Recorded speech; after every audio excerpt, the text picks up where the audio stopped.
Assalamualaikum dan selamat pagi menjelang siang Jreng Mania yang sedang mendengarkan Radio Jreng melalui siaran analog di 97,6 FM atau siaran streaming secara online yang ada di website dan juga di live Instagram Radio Jreng Pangkalan Bun.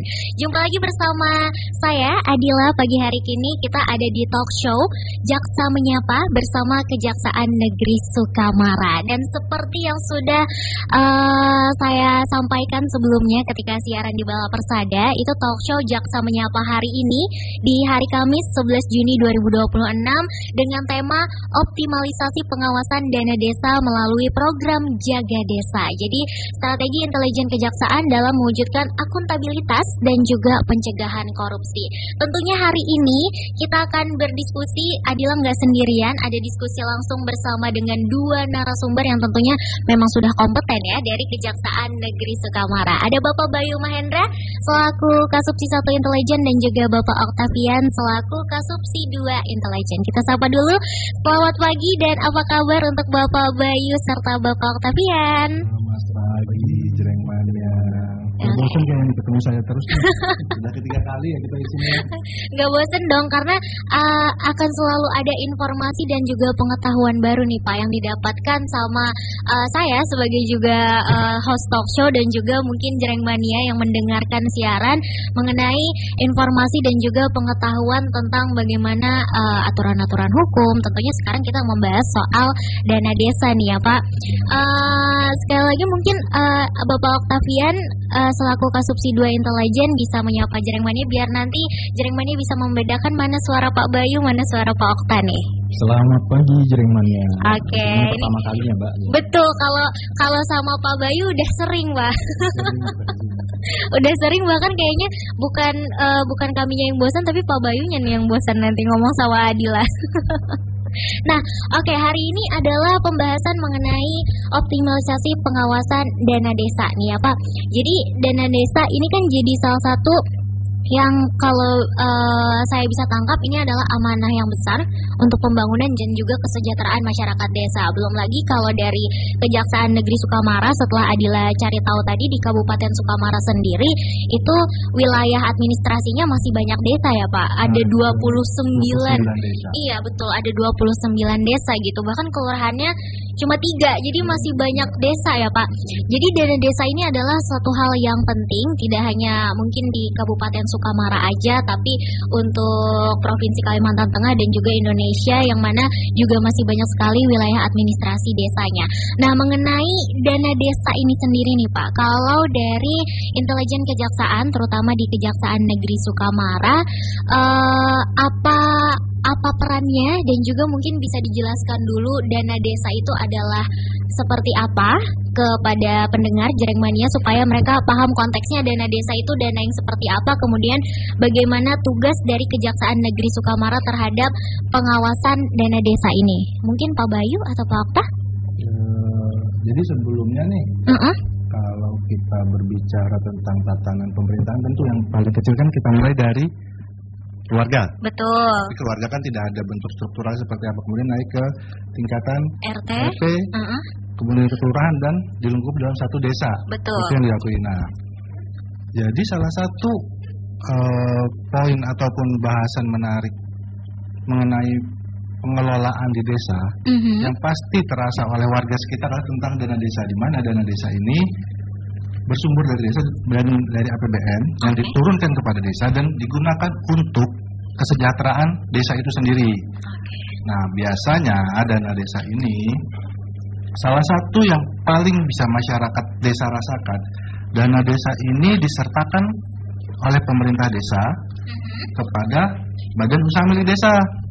Nah, jadi badan usaha milik desa ini yang kemudian menggunakan dana desa tadi untuk usaha-usaha yang diharapkan menghasilkan keuntungan yang akan dikembalikan kepada warga desa lagi kembali.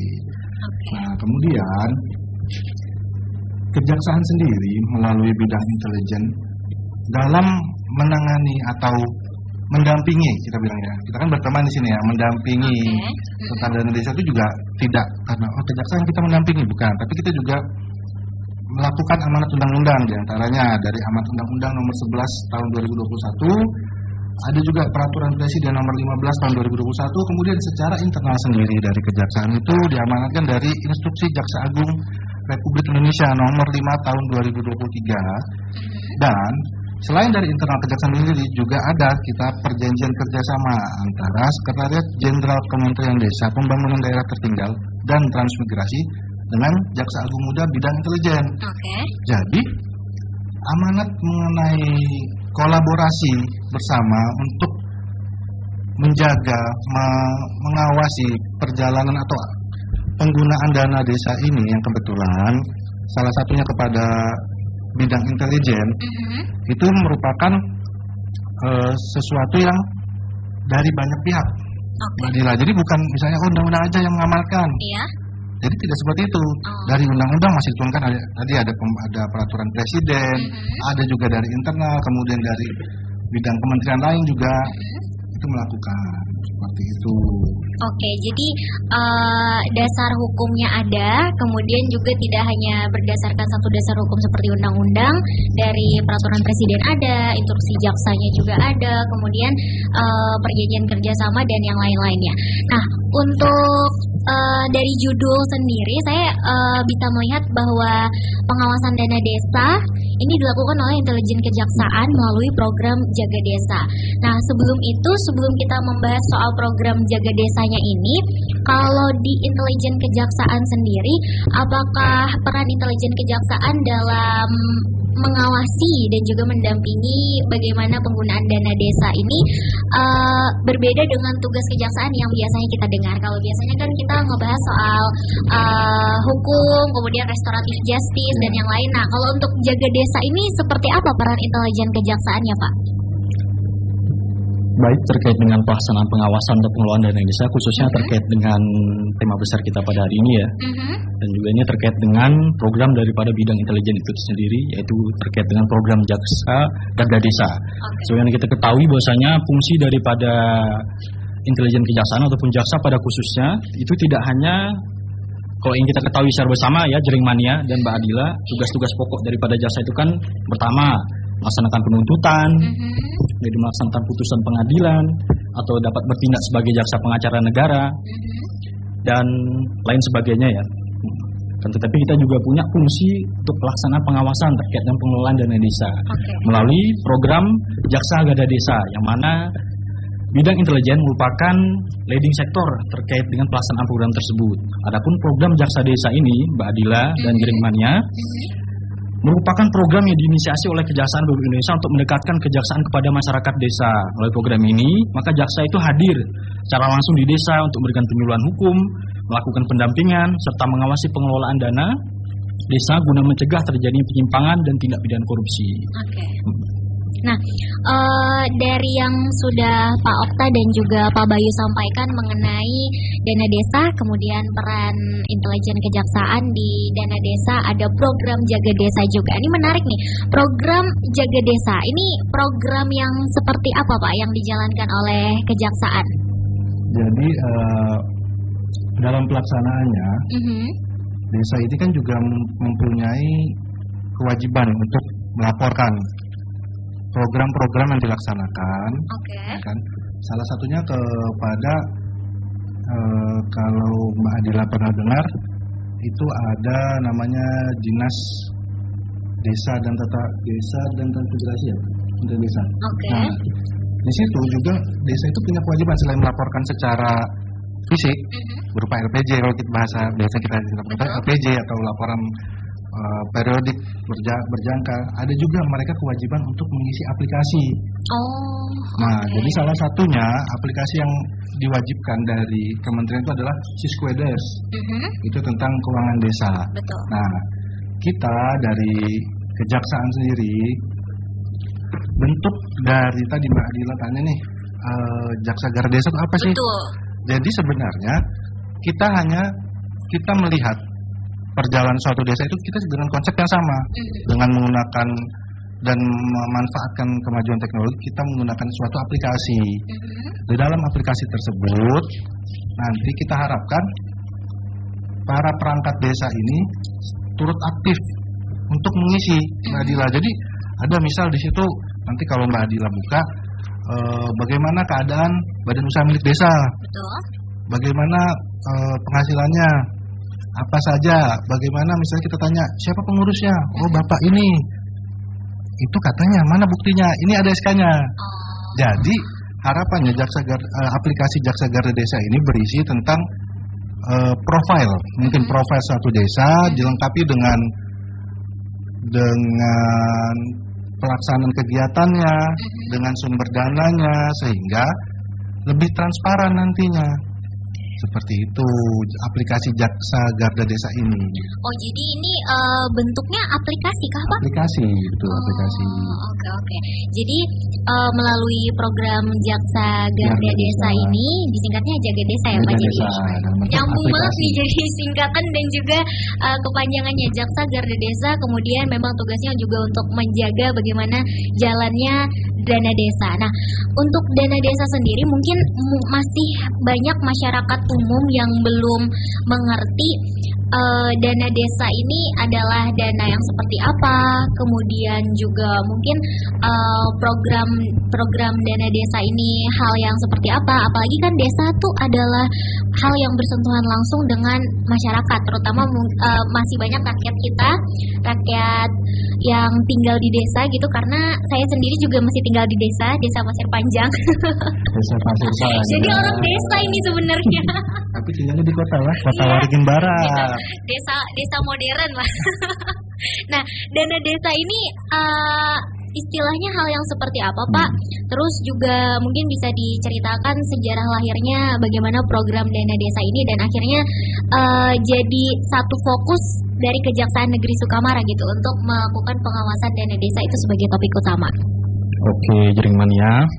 Jadi kalau kita berbicara terkait dengan dana desa ini, kita juga harus tahu ya terkait dengan bagaimana sih sejarah lahirnya program dana desa ini. Betul.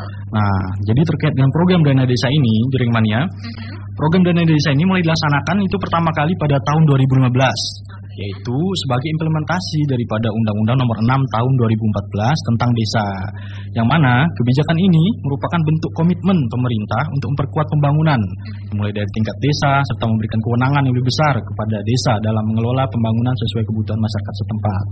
Yang mana terkait dengan dana desa ini dapat membantu pemerintah desa tersebut dalam terkait dengan pembangunan atau pembiayaan, baik itu mungkin penyertaan modal bagi BUMDes, yang mana tujuannya adalah untuk kemakmuran masyarakat desa tersebut dan untuk memangkas birokrasi mungkin agar lebih mudah terkait dengan pengelolaan keuangan agar langsung dikelola oleh pihak pemerintah desa. Oke. Nah, tujuan dan juga manfaat yang bisa dirasakan sama masyarakat, terutama yang tinggal di desa terhadap dana desa ini apa aja nanti, Pak? Mbak Dira tadi cerita kalau Mbak Dira masih tinggal di desa ya tadi ya. Desa. Paling tidak ketika menuju rumah Mbak Dira melewati jalan kan? Iya. Ada pembangunan kan di situ. Dulu mungkin jalannya tanah, kemudian berjalan waktu ada kepala desa yang baru, mulai ada pembangunan. Sekarang mungkin di aspal atau sudah di semen. Nah, itu salah satu bentuk nyata di mana dana desa yang diberikan atau disertakan kepada desa itu apabila dikelola dengan baik akan memberi manfaat kepada warga desa itu sendiri. Jadi dana desa ini memang tidak terbatas peruntukannya hanya untuk pembangunan sarana prasarana di desa tersebut, tidak. Bisa juga dana desa tersebut disertakan seperti tadi Bapak Okta sampaikan, disertakan kepada BUMDes, Badan Usaha Milik Desa. Nah, dalam pembagian tersebut memang kembali lagi kepada prioritas yang dipilih oleh desa tersebut, dilakukan biasanya dalam menentukan prioritas ini biasa dilakukan dengan adanya musyawarah desa.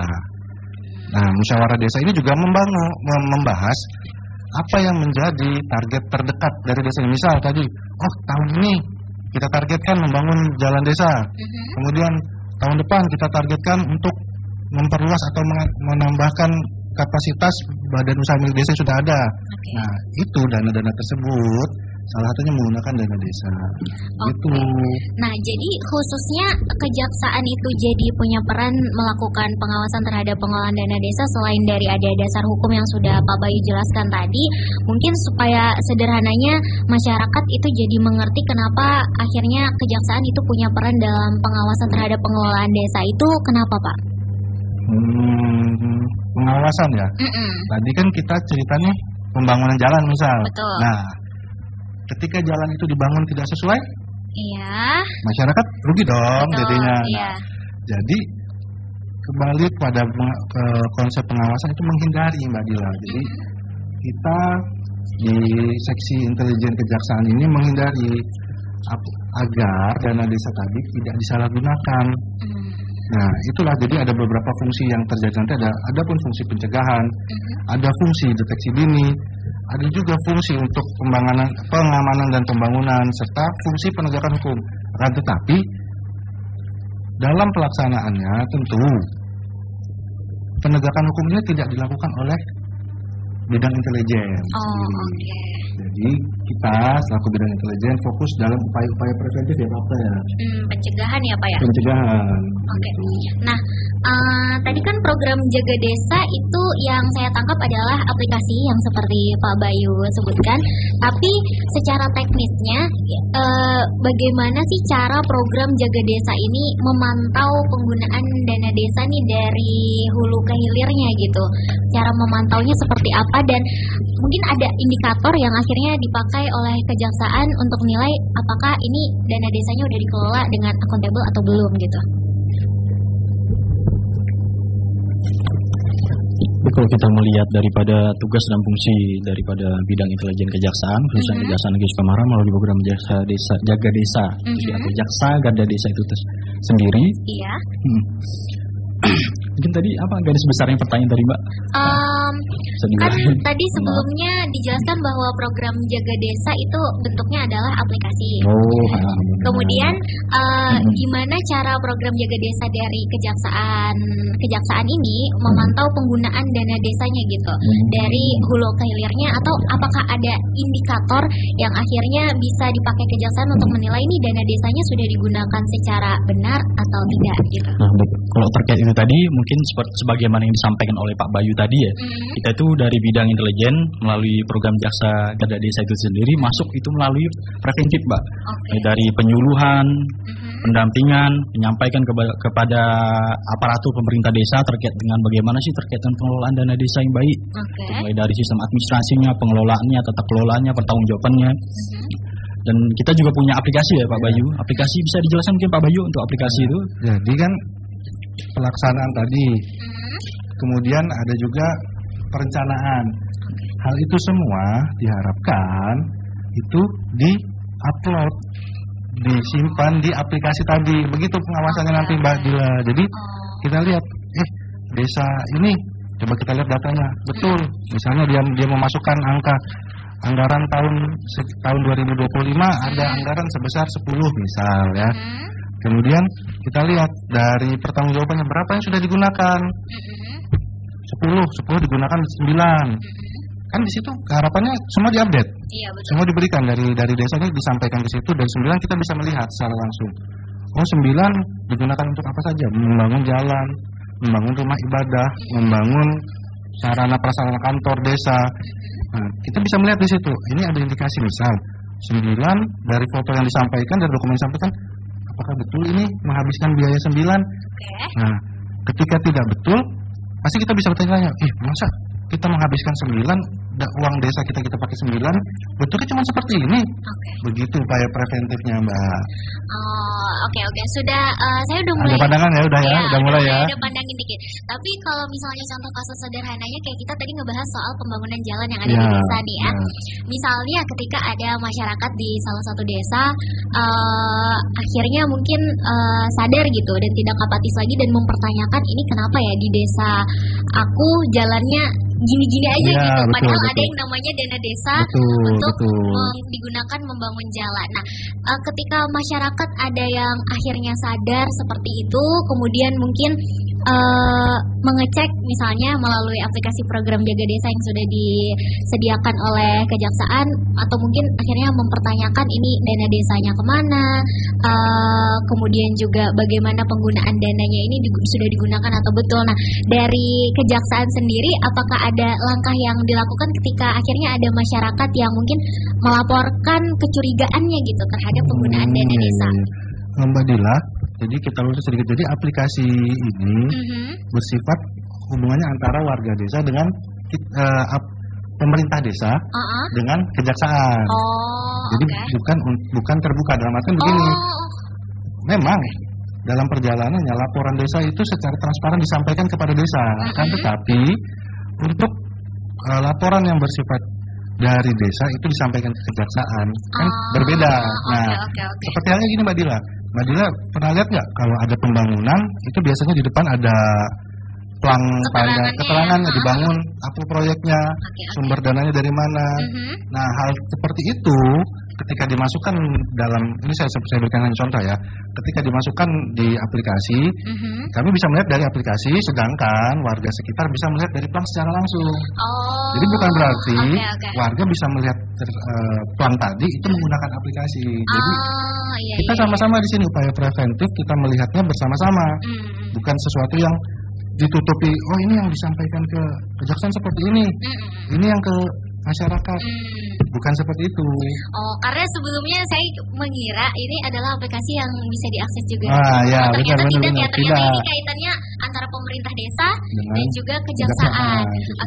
Tapi kalau pada akhirnya mungkin ada masyarakat yang merasakan kejanggalan terhadap penggunaan dana desa itu seperti apa? Apakah mereka bisa mungkin kayak melapor atau curhat gitu sama kejaksaan tentang keanehan yang dirasakan gitu? Tentu bisa. Berarti tetap bisa ya? Tetap bisa, Mbak Dila. Nah, untuk pembahasan mengenai dana desa ini sendiri Pak, di program Jaga Desa, selain membantu mencegah terjadinya mungkin penyimpangan dan juga tindak pidana korupsi yang ada di dalam pengelolaan dana desa ini ya. Kan tadi pencegahan ya, supaya tidak terjadi tindak pidana dalam penggunaan dana desa. Tapi kalau di Kejaksaan, mungkin di Sukamara sendiri, di Kejaksaan Negeri Sukamara itu bisa dikasih gambaran nggak Pak, bagaimana penggunaan dana desanya berjalan sejauh ini? Jadi tentu dalam pelaksanaannya begini Mbak Dila. Tadi saya sampaikan juga pertanggungjawaban penggunaan dana desa itu kan disampaikan dengan baik. Nah, melanjutkan cerita Mbak Dila tadi, Mbak Dila tanya kan, gimana kalau misalnya nih si warga desa merasa ini nggak sesuai. Nah, biasanya nih yang umum terjadi seperti itu. Jadi dari keresahan tadi, dari keresahan itu disampaikan kepada aparat penegak hukum, baik kejaksaan maupun kepolisian. Baru dari situ kita minta datanya. Kita lihat bagaimana pengelolaannya, sudah betul atau ada yang memang kurang terlaksana dengan baik. Nah, kembali lagi ke aplikasi tadi ini. Jadi menghindari seperti itu Mbak Dila. Jadi menghindari sebelum jadi masalah, sebelum menjadi sesuatu yang merugikan warga desa khususnya, kita pantau. Nah, terkait dengan pengelolaan di daerah Sukamara khususnya ya Mbak Dila ya. Jadi dalam beberapa waktu ini ya kita sampaikan, ini juga kita sekali menyampaikan ya, kebetulan dari Kejaksaan Negeri Sukamara khususnya dari bidang tindak pidana khusus nih Mbak Dila. Ini kita sampaikan bahwa di tahun 2024 itu Mbak Dila, kita itu ada melaksanakan perkara tindak pidana korupsi ya. Itu khususnya di dalam sektor penggunaan dana desa itu kita punya 2.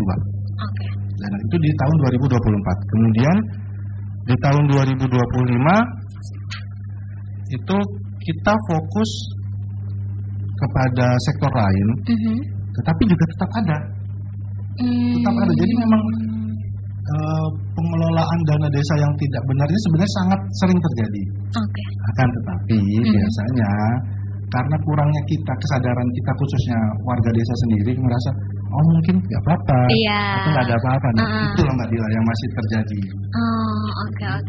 Berarti memang diperlukan kesadaran oleh warga desanya sendiri nih ya Pak, mengenai bagaimana jalannya dana desa digunakan di desa mereka tersebut. Tapi kalau dari Kejaksaan Negeri Sukamara sendiri, Mungkin ada nggak sih Pak yang bisa disampaikan ke masyarakat gitu mengenai bagaimana tanda-tanda kalau misalnya pembangunan atau penggunaan dana desa di desa tersebut tuh nggak beres gitu, bisa dilihat dari mana gitu kalau dari kacamata kejaksaan? Kalau terkait dengan hal itu, terkait dengan pengelolaan dana di desa ya, kita bisa lihat kan rincian setiap kegiatan setiap tahun kan biasanya ada tuh Mbak. Betul. Di dalam mungkin di dalam RHB-nya atau apakah itu kegiatan udah jelas tuh di situ berapa nilainya, kegiatannya apa aja. Mungkin itu untuk masyarakat setempat bisa ngecek langsung ke lokasi Mbak. Apalagi kan untuk pekerjaan-pekerjaan misal proyek konstruksi atau bangunan kan bisa kelihatan tuh di situ jangka waktu pelaksanaan pekerjaannya, mulai pelaksananya siapa, kegiatan atau bangunan yang dibangun itu apa, itu bisa dicek langsung di situ. Kalaupun memang ada indikasi penyimpangan, apakah pekerjaan itu terlambat atau mungkin mutu bangunan yang nggak sesuai atau bahkan mungkin gagal konstruksi, mungkin bisa disampaikan kemudian kepada kejaksaan.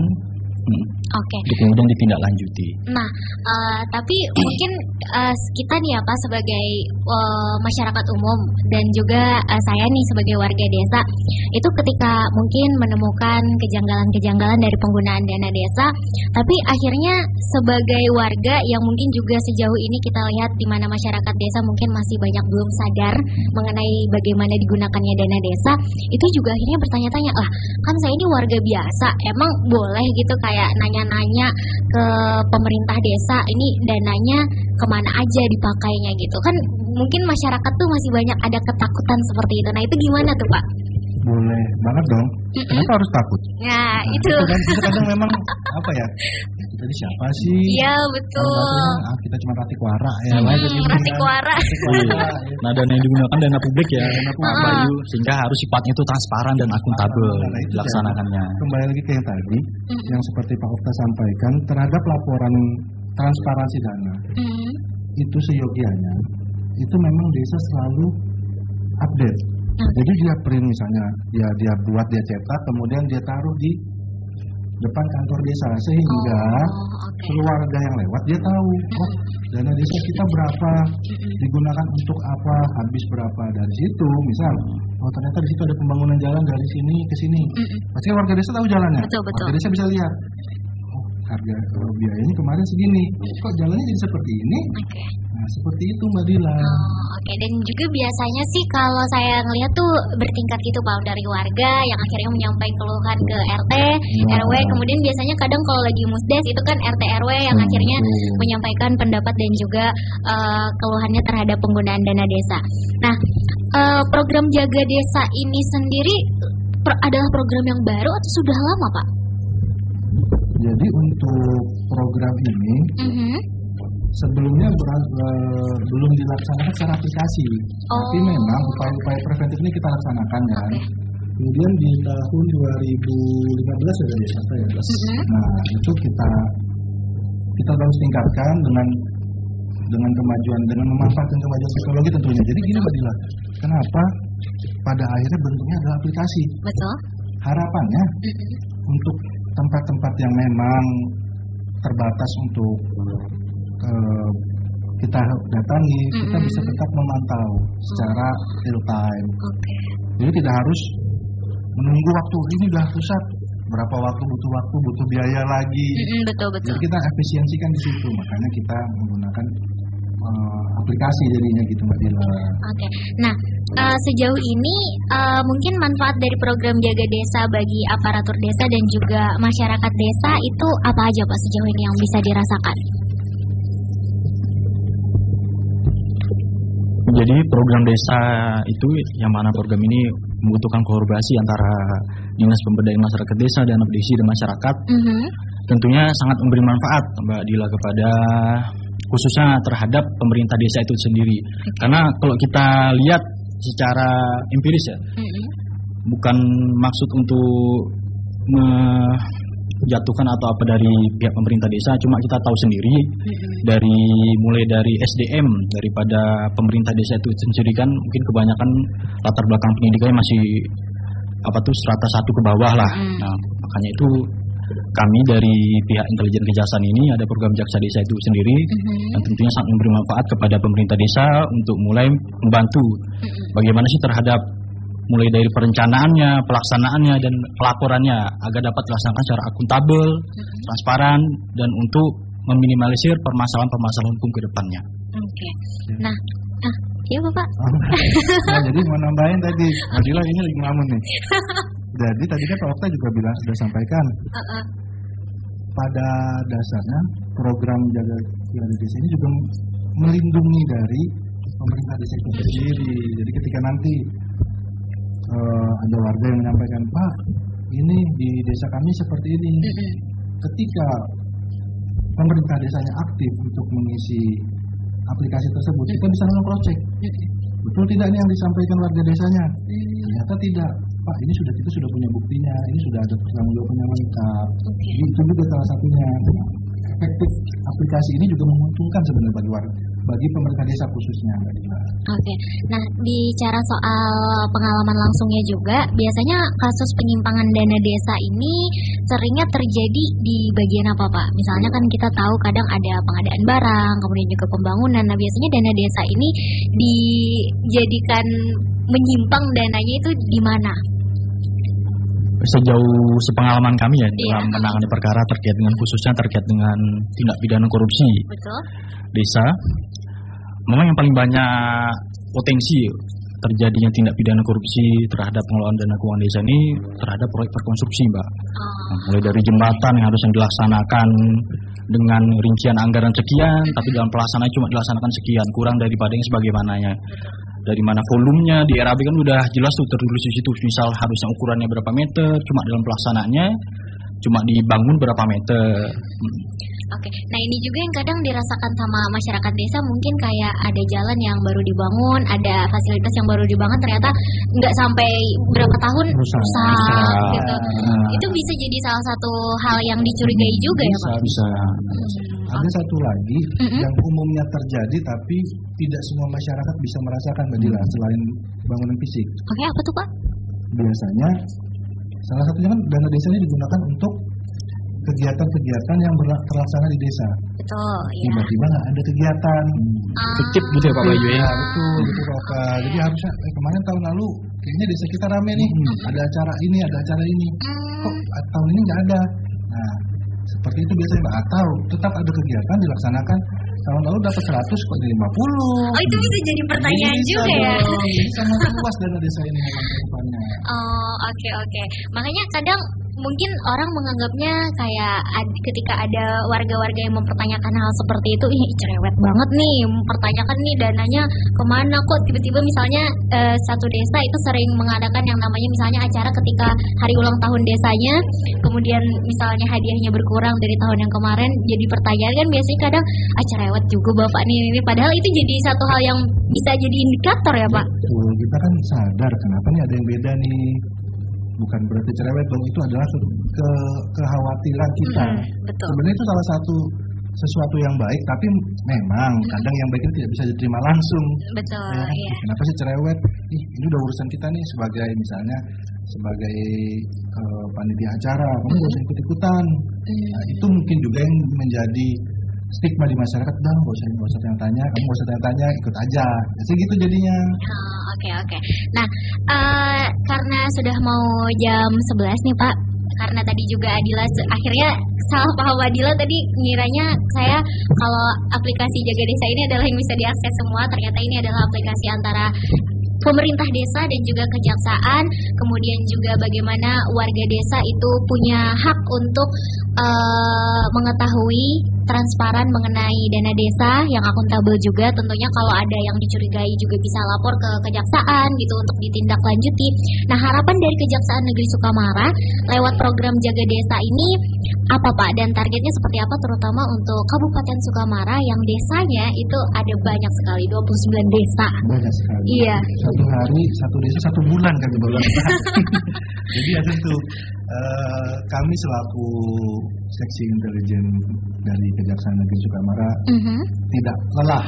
Walaupun mungkin bosan ya, pasti diingatkan hal yang sama, pasti semua orang bosan dong. Tapi ini jujur jadi hal yang baru mungkin Pak buat Jaringmania yang mendengarkan, mungkin yang tinggal di desa, karena kan balik lagi masyarakat desa yang mana juga mungkin kurang teredukasi mengenai bagaimana mereka juga punya andil untuk menjaga dana desa tuh. Jadi setelah mendengarkan talk show kita membahas soal dana desa, akhirnya jadi kayak iya ya, ternyata saya juga bisa mempertanyakan dana desa untuk desa kita ini digunakan buat apa aja gitu. Oke, lanjut Pak. Jadi tentu kami menyampaikan tidak lain tidak bukan adalah kenal hukum dan cuman itu adalah sesuatu yang pasti simple dan menurut saya bosan orang dengar, tapi MPR. Iya betul. Tapi dengan tadi secara sadar bahwa kita sebagai manusia, khususnya dalam hal ini kita membahas tentang warga desa, kita punya hak dan kewajiban. Dalam hal ini hak kita sebagai warga desa salah satunya adalah menerima atau mengetahui seluruh kegiatan desa. Salah satunya yang bersumber dari dana desa. Jadi jangan takut untuk menyampaikan apabila ada penyimpangan atau dugaan ada ketidakselesaian proyek misalnya, ataupun hal-hal lain yang berhubungan dengan pemerintah desa. Oke, kalau dari Bapak Okta? Nyambung daripada yang disampaikan Pak Bayu tadi, memang program Jaksa Desa ini Mbak tidak bisa cuma dari pihak intelijen kejaksaan sendiri dan pemerintah desa, tapi butuh kolaborasi yang aktif daripada masyarakat atau mungkin dari dinas pemberdayaan desa, sehingga permasalahan-permasalahan desa itu dapat diselesaikan sebelum itu terjadi tindak pidana korupsi. Gitu. Oke, nah terima kasih tentunya untuk perbincangan di talk show Jaksa Menyapa pagi hari kali ini, pagi menjelang siang ya, untuk Bapak Bayu dan juga Bapak Octavian dari Kejaksaan Negeri Sukamara. Dari obrolan tadi tentunya akhirnya kita jadi paham mengenai bahwa dana desa itu harus dikelola secara transparan, akuntabel, tentu dengan tanggung jawab bersama juga. Gak cuma tugasnya kejaksaan yang mengawasi dan mendampingi, tugas pemerintah desa yang menjalankan dananya, tapi masyarakat juga bisa bertugas sebagai pengawas gitu, ada hak dan juga kewajiban. Nah, terima kasih juga untuk Jaringmania atau mungkin masyarakat Kabupaten Sukamara yang sudah mendengarkan talk show Jaksa Menyapa bersama Kejaksaan Negeri Sukamara. Saya Adila dan juga Pak Bayu sama Pak Okta pamit undur suara. Jumpa lagi nanti di Jaksa Menyapa berikutnya ya Pak ya. Terima kasih sudah menjadi narasumber. Selamat pagi menjelang siang dan assalamualaikum.